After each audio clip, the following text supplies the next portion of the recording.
What's up, everybody? We are live for this week's edition of BetSided's Best Bets. The full crew, all together in different rooms in the office. That's kind of how we're going to do it. Ben Heisler, Donovan Smoot, Peter Dewey, Reed Wallach, and Ian McMillan. We have had a great couple of days so far, all getting a chance to finally meet each other in person over at the Minute Media offices in New York City. You can hear the bustle, noise back behind us. I've learned a lot, guys, over these last couple of days. I've learned about like some exciting ideas that we have over at BetSided moving forward. I've learned about the power of drinking soju, or the lack of power that your body might feel the next day from drinking soju. But I'm very excited to learn who all of you have in the Final Four, who your pick is to win it all, both on the men's side and the women's side, and where all of us blatantly disagree. So, Reed, I want to start things off initially with you. Like, is Thursday like your Christmas day? Is this sort of like the opening of presents for you, like ahead of the Super Bowl, ahead of the NBA Finals? Like, this is it.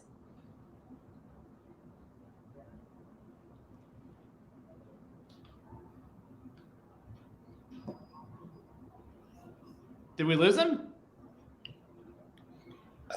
I think we We did. may have lost Reed. Oh no.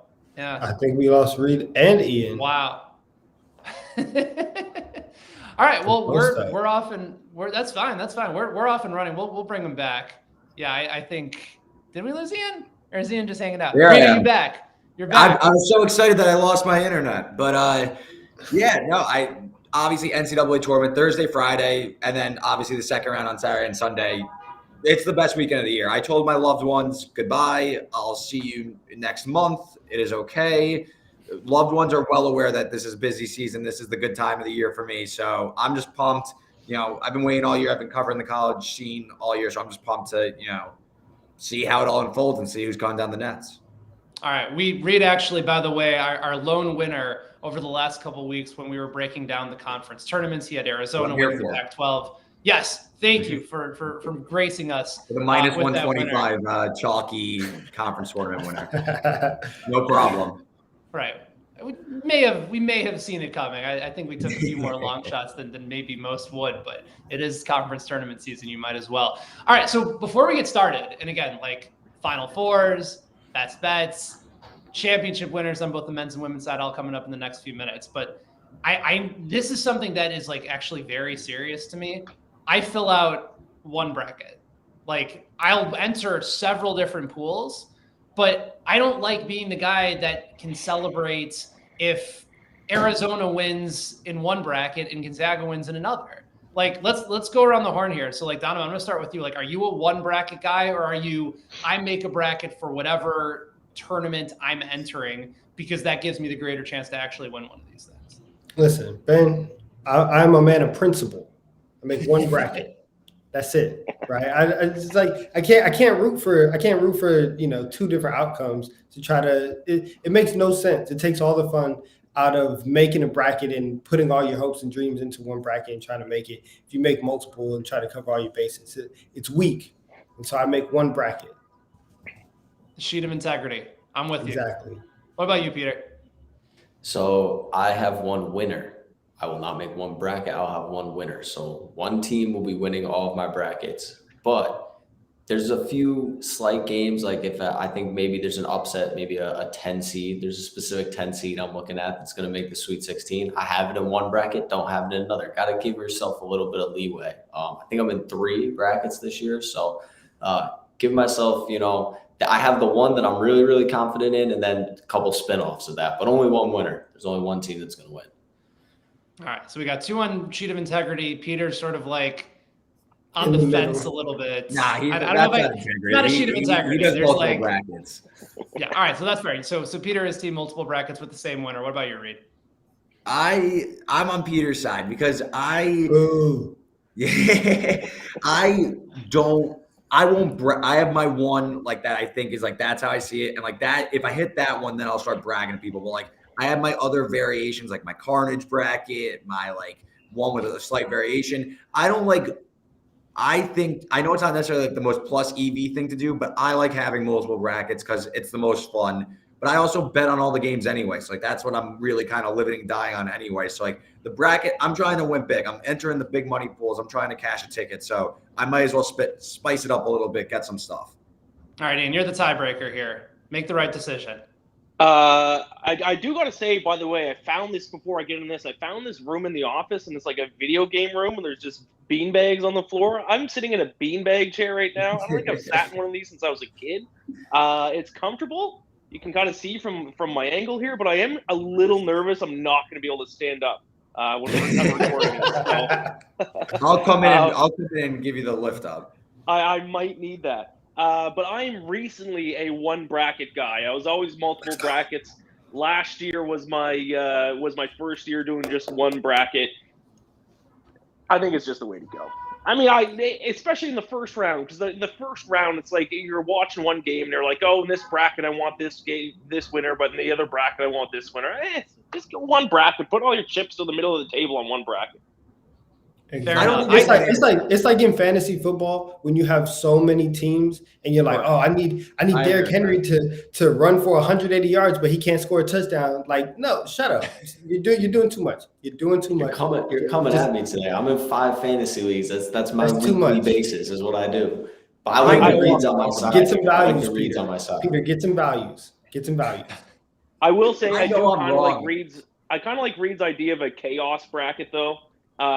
Bracket that's not your main one that you're probably not going to cheer for, but just in case things get crazy in the tournament, you kind of have that bracket to see how it does. So I don't hate that idea. So for team multi-bracket, do you still get to brag about your upset picks if you had it in one and not in the other? Because I feel like that's something fun that you get to do too when you have one bracket. With multiple brackets, you kind of got to keep that to yourself. See, that's the thing. My upset picks, I've kept the same throughout. The only thing I think I changed in my bracket is I had one that I have Davidson over Duke, and I have one with Colorado State in the Sweet 16 and one with Tennessee in the Sweet 16. That's like the only change I really made. Like, it's not like a massive discrepancy or like I'm picking all 5s in one and all 12s in another. It's like I have like 28 picks I'm confident in, and then the 4 that I'm like on the fence, I just switched up. Yeah, I know I'm wrong on this. Like, I know it's not the way to go. I should be team one bracket. I understand. But I wouldn't brag about an upset pick unless I'm betting it. Like, I won't brag about my bracket unless I'm like, to me, like the bracket, like that's cool and stuff. Like that's like everyone has a bracket. Like I want like my bet. Like that's what I take the most pride in is like I bet this team to win. Like I bet on Akron. I think that they're going to cover, but I also think they might be kind of live to win. So like, even if I don't take it in my bracket, I'm gonna take the money line, and if that hits, I'm like, yeah, Akron, kidding me? I agree with you from that perspective. I think like I'm going to have bets. Theory. No, but I like that because I'm going to have the bets that I may not necessarily pick in my bracket. I think that type of differentiation is allowed. Like if I just feel like there's just a better value there, and I have an opportunity to possibly cash in, especially with an upset play, like you're right. Like that to me is more of an opportunity to brag, unless of course, the bracket is perfect, which no bracket will ever be perfect unless it's all collective here as we give our picks to you. You guys ready? Should we start going over on the men's side? Start running through. We've got Final Four. Go through those odds. We'll go through our national champion on the men's side, and then we'll round it right back, go around the horn, talk on the women's side. So let's go in the order that you see us all on the screen today. Normally, we've had like our certain order. I kind of want to go in that full circle. Donovan, my friend, you are up. I need that Final Four, and I need a champion to crown. Who you got? We got Gonzaga. We got Kentucky. We got Kansas. We have Tennessee. Those are the 4 teams in the Final Four. Kentucky will end up playing Tennessee in the national championship game, and Kentucky will win the national championship this year. Kentucky is plus 800. Donovan was part of Rick Barnes' hive. I did not know that. Listen. There's not many people left there. Look, even though that I'm low key traumatized by my old Longhorn, coach and that whole era and all that stuff, I just think that Tennessee, they're gonna have a little bit of motivation being at in the 3 seed. Their defense is nice. They can shoot the ball. I think that if they get going, also I don't know. I just think that there's a lot of things that are gonna go into it. I'm not too sure. Like I think Kansas is gonna be able to make it out of their side, but I don't think that their side is that hard. So that matchup is going to be extremely fun. But I think that, and a lot of us on here, as everyone will see, is kind of like on the same page. But when we get to Kentucky, Kentucky's offense is great. I think their kryptonite this season has been Tennessee, but that's on the other side of the bracket. And so if they ever play them, it's going to be in the national championship game. So I think that they have a pretty good path to get to that championship game. So I'm gonna roll with them.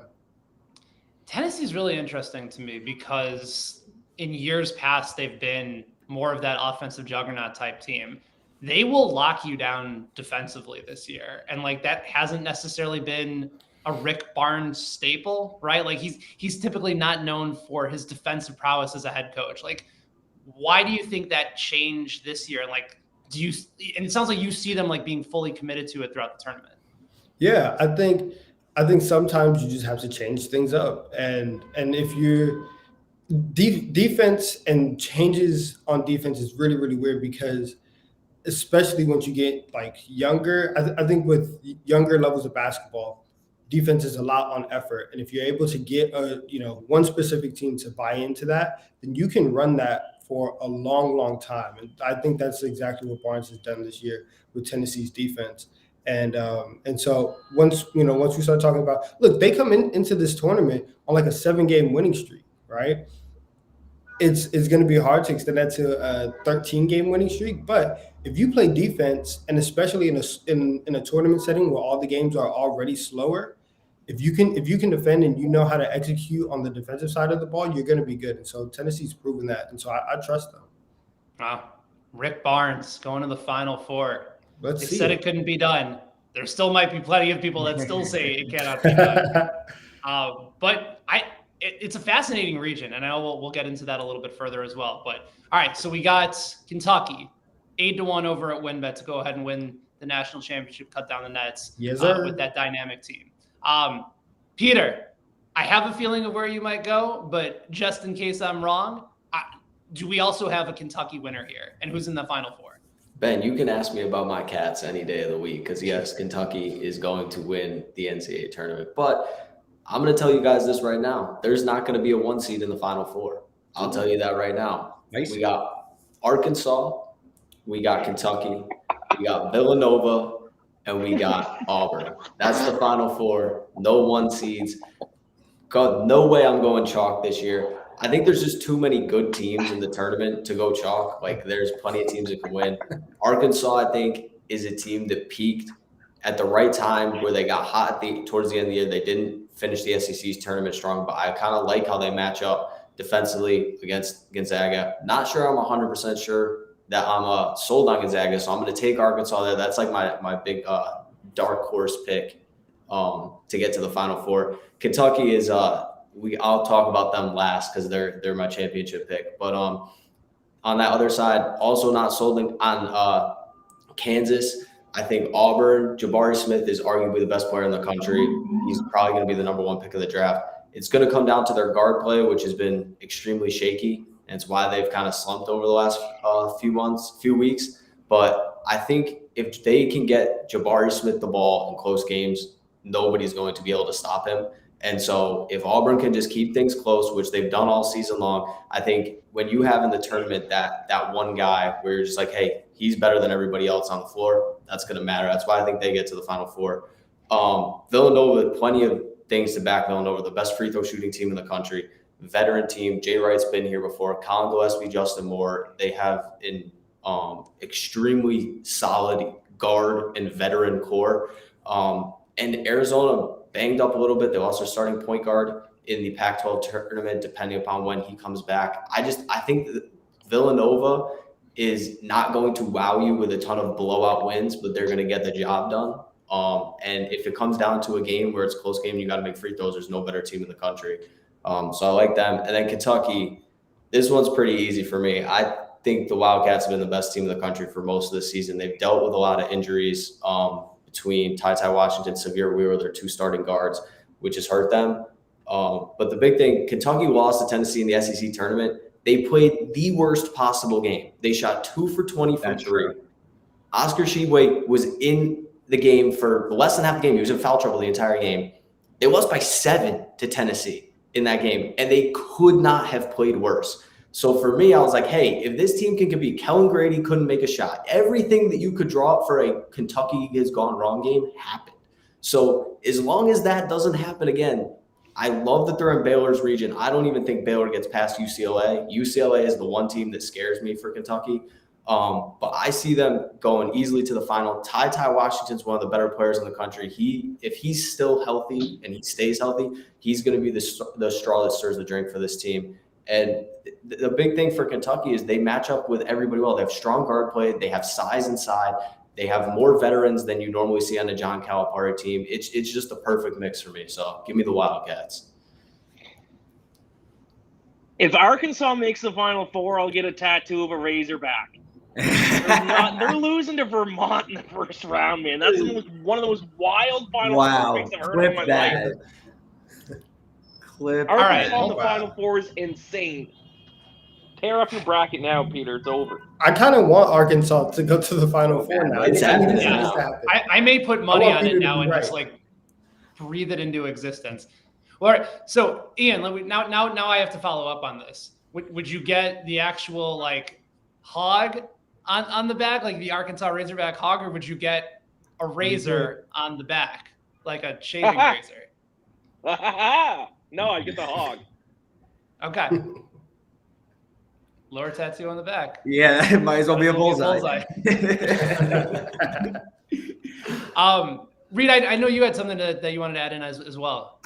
Yeah, I'm going to talk about Auburn when I go, I guess, next. But just on Peter's thought with Auburn, very concerning close. And I agree with you. Jabari Smith, for my money, is the most talented player in the country. He's looked the part this entire year. It's guard play, though. Guards win in March. You know, you brought up Colin Gillespie, Villanova.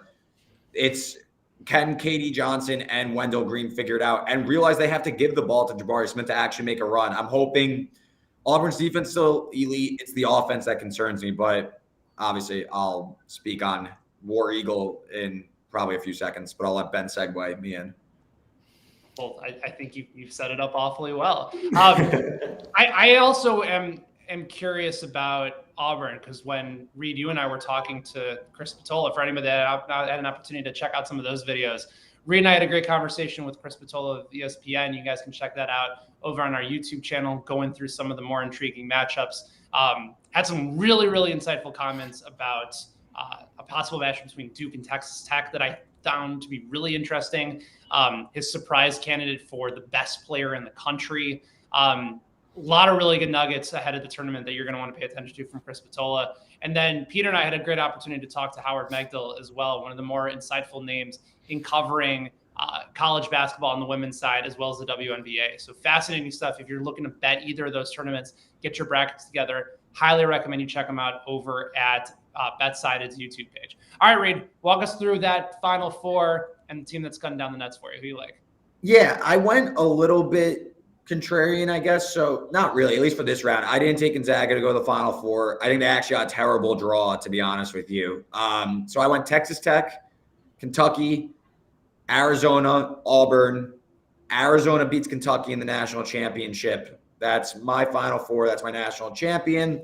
Let me start by saying that maybe I am a little biased because I am sprinkled on futures on all four of these teams. So maybe I'm being a little clouded headed into the tournament. But I think when you look at – I'll try and go as quick as possible on everyone. But Texas Tech, I think, has Duke covered in a potential Sweet 16 game. I don't see them being challenged before then.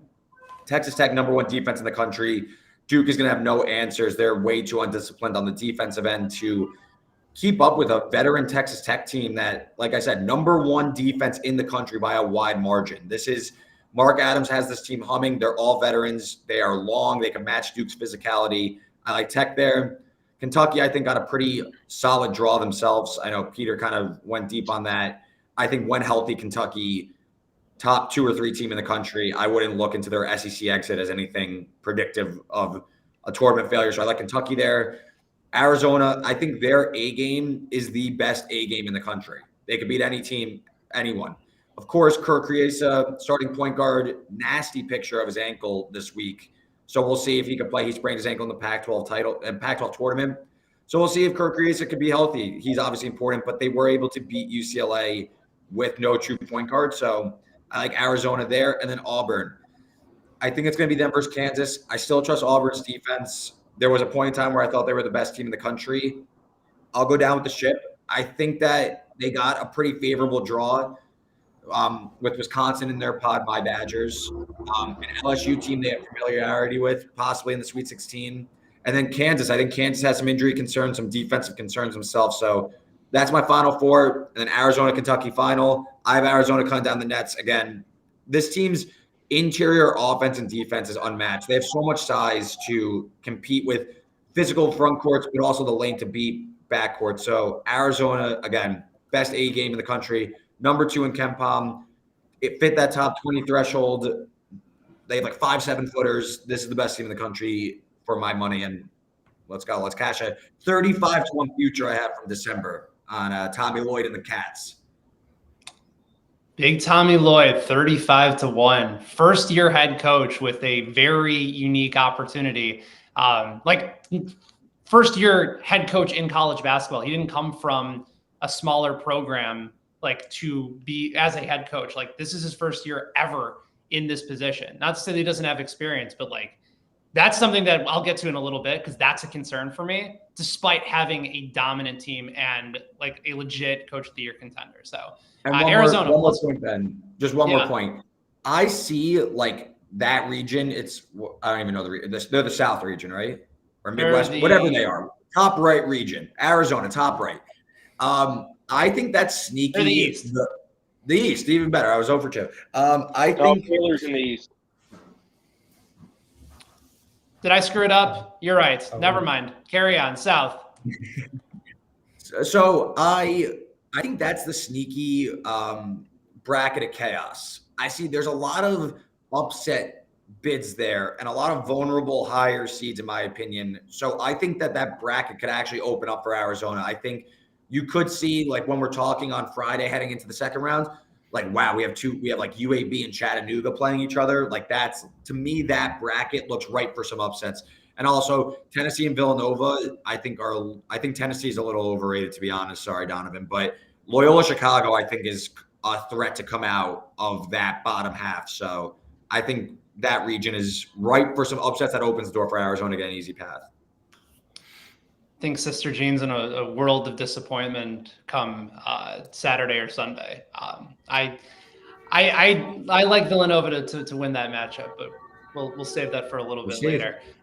All right, Ian, get off your beanbag, give us your Final Four, pull yourself up, and make us some money. Who do you like? I have the same championship game as Reed. Wildcat Bowl. Kentucky and Arizona, and I have Arizona winning too. That's not a surprise though, because I feel like this is the third video of talking about Arizona winning the national championship. I think they're the best team in the country, better than Gonzaga. There are 2 teams that rank both in the top 10 in offensive and defensive efficiency. I've said this stat before. It's Gonzaga and Arizona, and it's a lot more impressive when it's Arizona, considering they come from the Pac-12 instead of the West Coast Conference. They're also 7th in the country in rebounding, so they have no holes whatsoever. They're the games they do lose, they do kind of run into turnover issues, but still they're only 100th or something like that in turnovers per possession, around 100th in free throws. Everything else, they're in the top 20 in the country. So I think Arizona is the best team. I have them winning it all. My Final Four though, extremely square. Gonzaga, Kentucky, Arizona, and Kansas. So I got 3 1s and a 2. In my lead 8 is square. It's 1 versus 2, 1 versus 2, 1 versus 2, and 2 versus 4 or something like that. So I am Ian Square McMillan this March. I may live to regret it, but I don't know. Even though there's been a lot of parity this year, I do think the kind of top 8 teams. I don't think there's any real deep Cinderella teams. I don't think there's any 8 seeds or 7 seeds or 6 seeds that could go on a run here. I think at the end of the day, it's going to be the obvious choices. In Ian's defense, though, Like, because I think this is also an effective way to go about putting together, like, from a bracket perspective. Like, if you have a lot of square plays in the Elite Eight and the Final Four, get those upset picks in the first and second rounds, knowing that those are teams that are probably going to be bowing out anyway. Like, you have a handful of like 3s and 4s going down this year, right? Yes. Like Colgate, I know, like you couldn't wait to fill out Colgate like over Wisconsin. Yeah, Wisconsin's the most fraudulent team in the entire country. They're going down in the first round against Colgate. I mean, I don't have my bracket in front of me, so I kind of forget some of the other big upsets. I have Vermont beating Arkansas in the first round. Texas Tech. Reed was just talking up Texas Tech. This is a team that's like 290th in turnovers and like 260th in free throws. They're going to bet on a team who can't hold on to the ball and can't hit free throws to win March Madness? That's what this tournament's all about, is turnovers and free throws. Texas Tech, they're going to be out early too. You have anything in that defense, Reed? You're gonna respond to that challenge? Listen, I've been watching all year. I think Texas Tech, they're the best defense in the country. I don't need – they're not going to put up 80 points. They went on the road and hung with Kansas. Probably should have won in double overtime. They beat Baylor twice. All they've done is showed up this year. So I know I'm going to get their best effort. I think that this team is pretty honestly reliable, to be honest with you. You know you're getting their best. A reliable team that turns the ball over at 290th in the country. You know what? What about that? They're top 10 in turning turnover. You know what team had the best defense in the country heading into the tournament? The only team as a number 1 seed to lose, Virginia to UMBC a few years back. They had the number 1 defense in the country too. Defense wins championships is overrated, and it's a football term anyways. You can't win on defense in NCAA. That Texas Tech Arkansas Elite Eight game is going to be real sweet, Reed. I'm telling you. Yeah, Ian's going to be debating if he's got a Razorback tattoo or like Mark Adams' portrait on his arm. What a nightmare situation that'll be. Now you actually have me really intrigued. Like, do we go Razorback? Do we go like Mark Adams' face? I didn't say I'm getting a Texas Tech tattoo. That's only for Arkansas. Can I convince you on a Texas Tech tattoo? Because what's the Texas Tech's mascot? The guy with like the big. It's a red Raider. No, the red Raider. I'm talking about the actual name of the mascot. It's got the big red beard and the guns up. Like, yeah, it looks like Sam. I don't know. He's foolish though. It's a foolish mascot. All right, it's a person. Whatever the name of the foolish mascot is, like if we can convince Ian to get that tattoo of that big goofy Texan on his back instead of the you know what? I'll take a tattoo. Whatever tattoo you want to go with, Razorback, Yosemite Sam, whatever that guy's name is.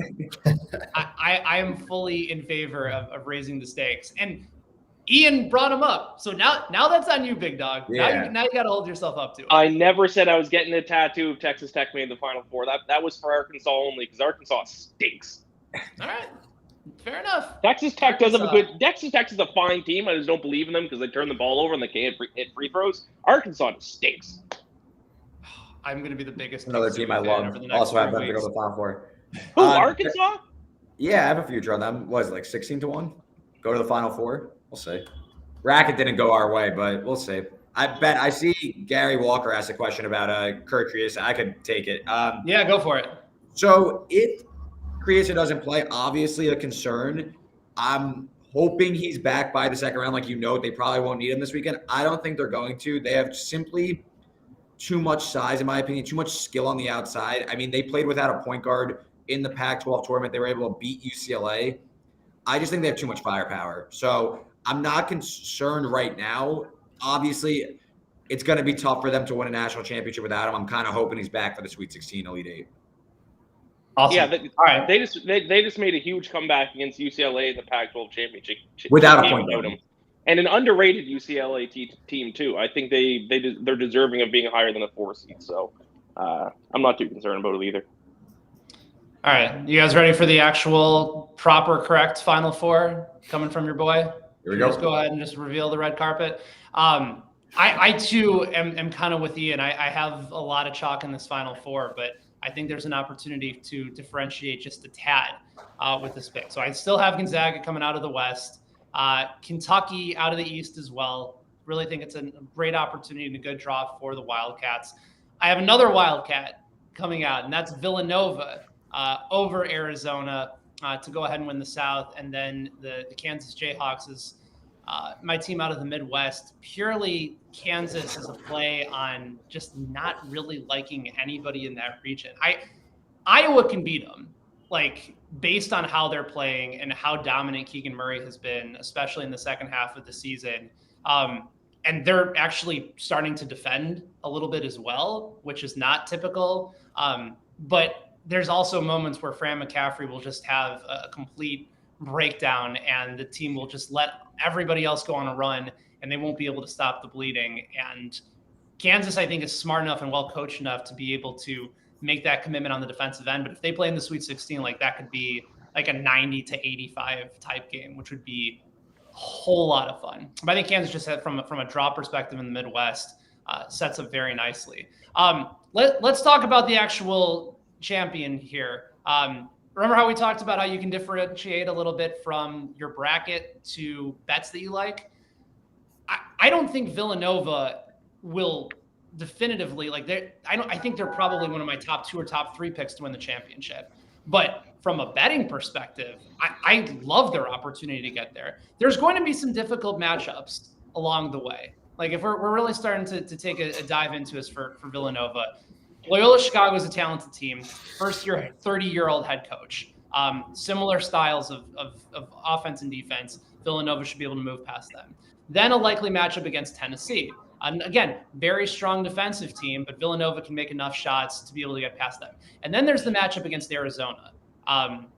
So let's talk about Villanova for a quick second. They check all the boxes of a Final Four team to me. They can score. They're a top 8 adjusted offense in the country. They can defend. They're top 29 in adjusted defense. The number 1 free throw shooting team in college basketball at over 83% on the year.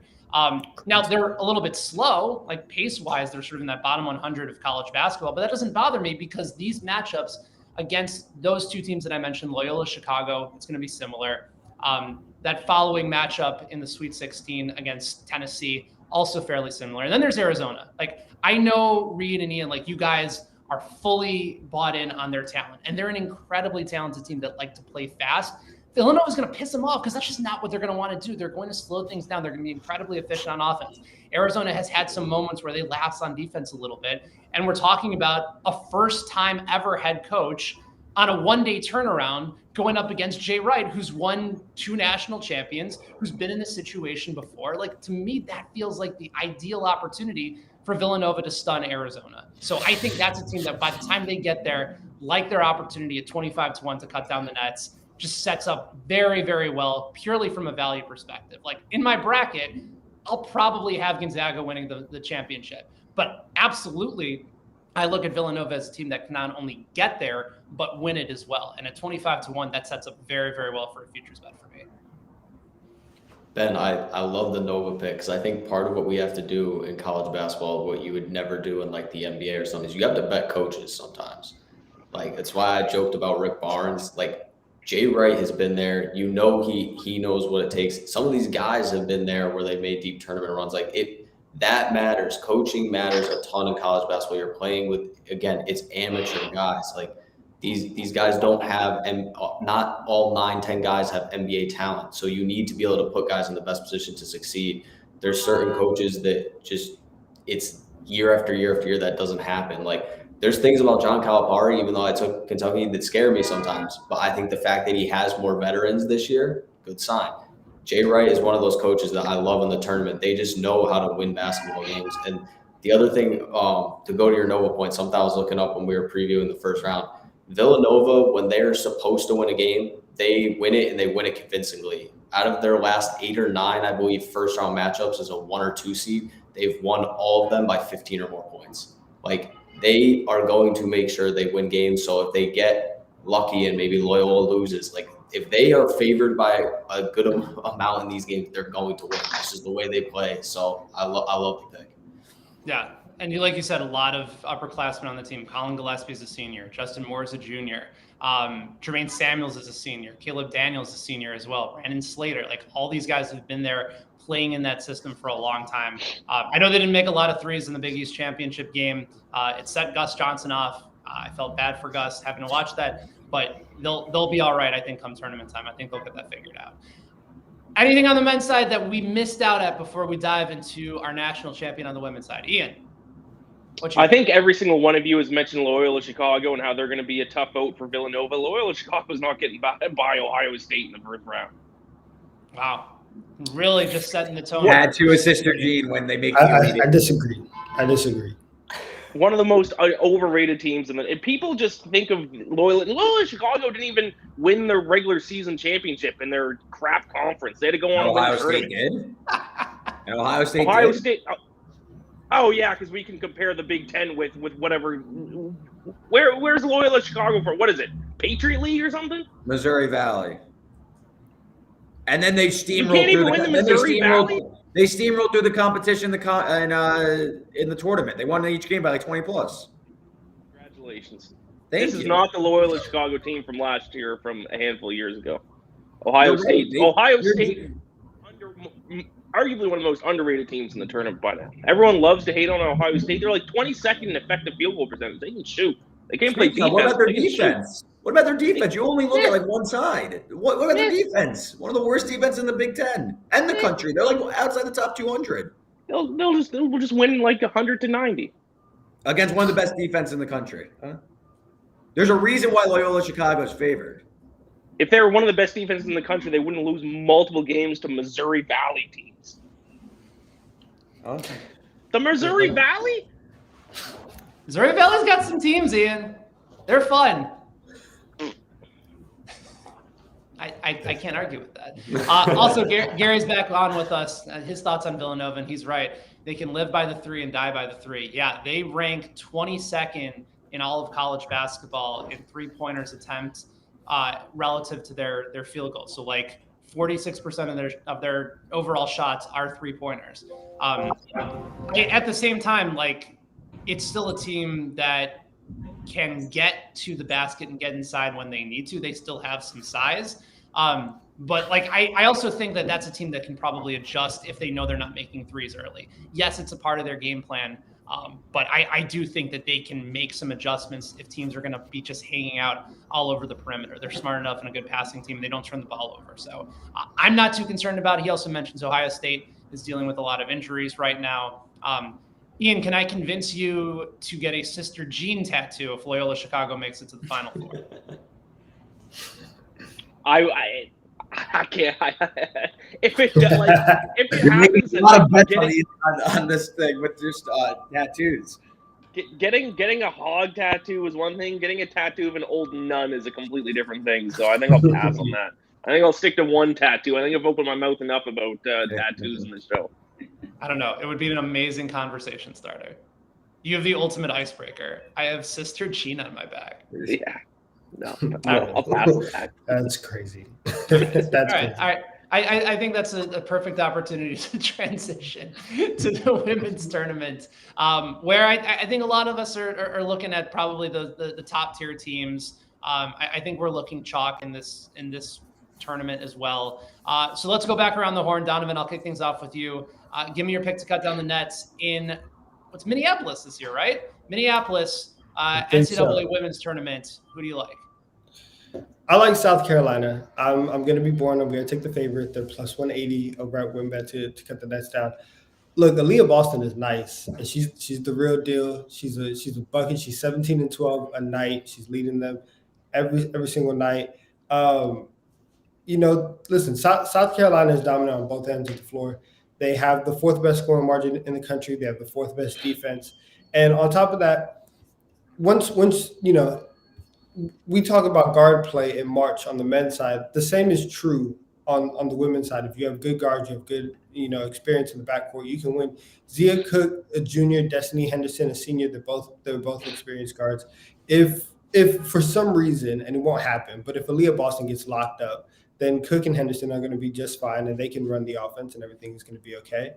I think that South Carolina's biggest threat is going to be UConn. Now that UConn is back healthy and Paige is going to be there, but outside of that, I don't think Stanford is going to repeat. Louisville is nice, but I'm a huge Aaliyah Boston fan, and so I'm putting all of my faith into her to carry the Gamecocks, and so I have them cutting the Nets down. I mean, they're just a superb team. When we were talking to Howard Megdal, he basically said South Carolina is in that one top tier, and then it's some of the other teams like Stanford and NC State in the mix. But South Carolina very much in a league of their own. So are you going with that pick as well, or who do you like to perhaps match up against South Carolina? Oh man, Donovan said guard play, right? Well, we're going with the team with the best guards in the country, and that's the UConn Huskies. Paige Beckers is back. She missed basically the entire season with a broken leg. She's back. She hasn't played her normal role. But I think the big thing that people are forgetting, and I never thought I'd actually say this, that people are sleeping on the UConn Huskies in women's basketball. Crazy concept. They are a 2 seed.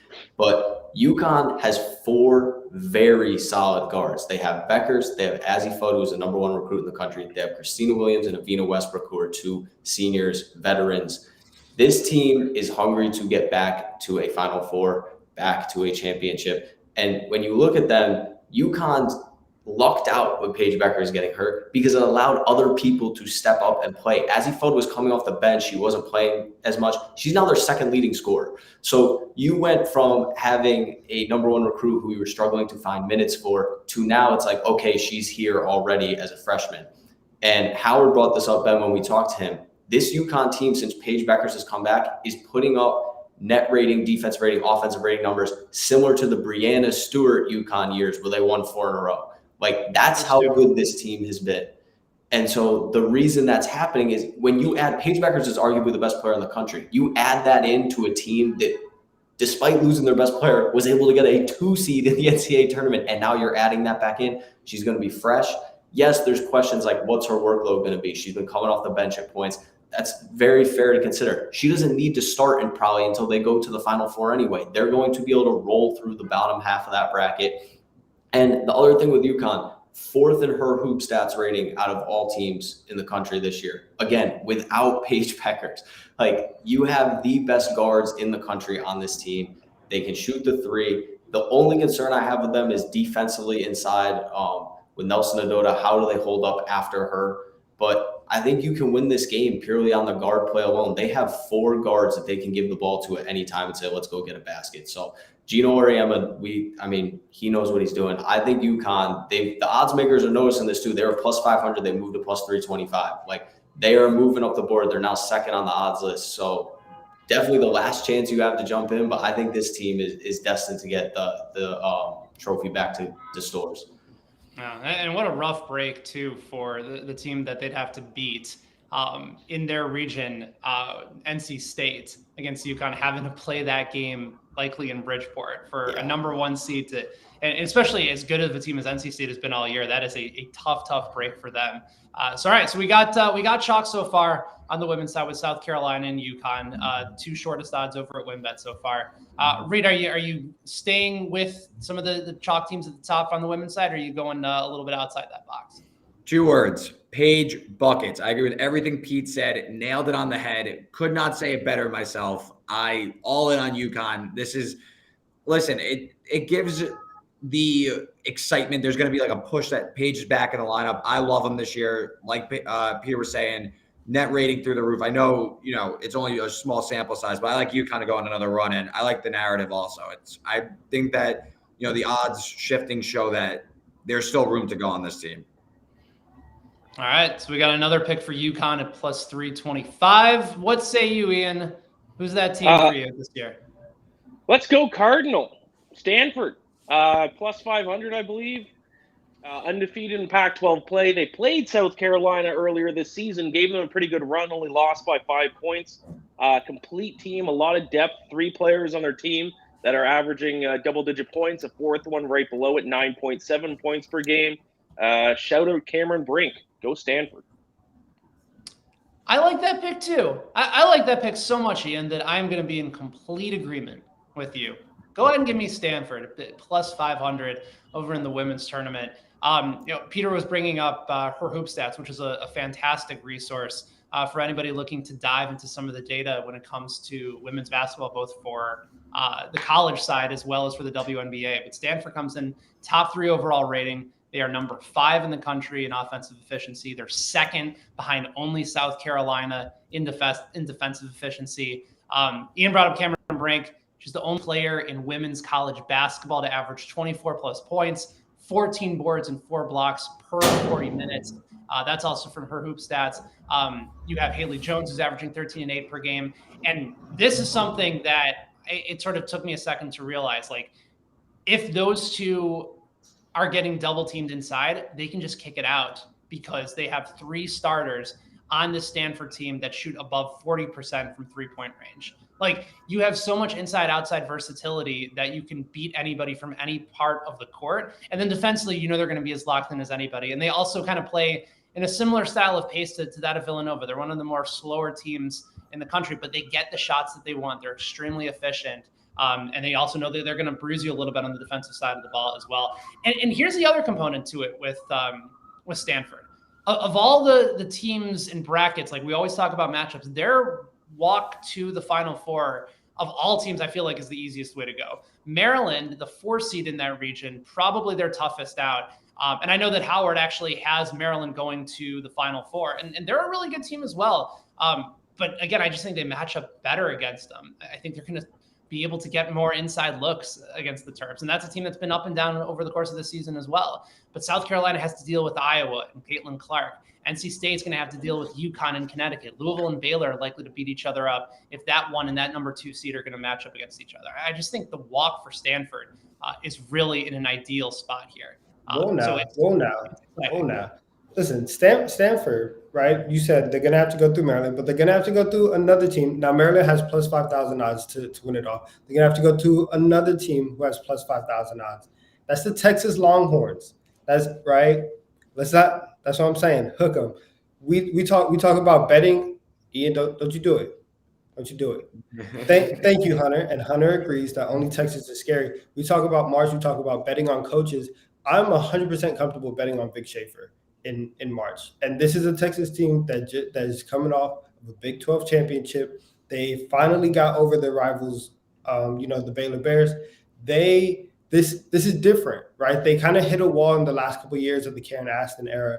But Vic Schaefer has come in and he's invigorated this program. They're different this year. So I don't think Stanford is going to have as easy of a walk to the Final Four as you and Ian might think.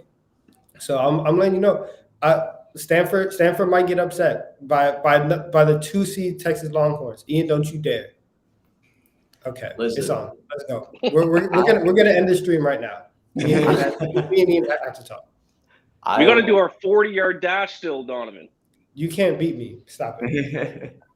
I'm all over UConn, but I do have to make a point on Stanford that I watched Stanford play South Carolina. I watched that entire game, and Stanford had that game.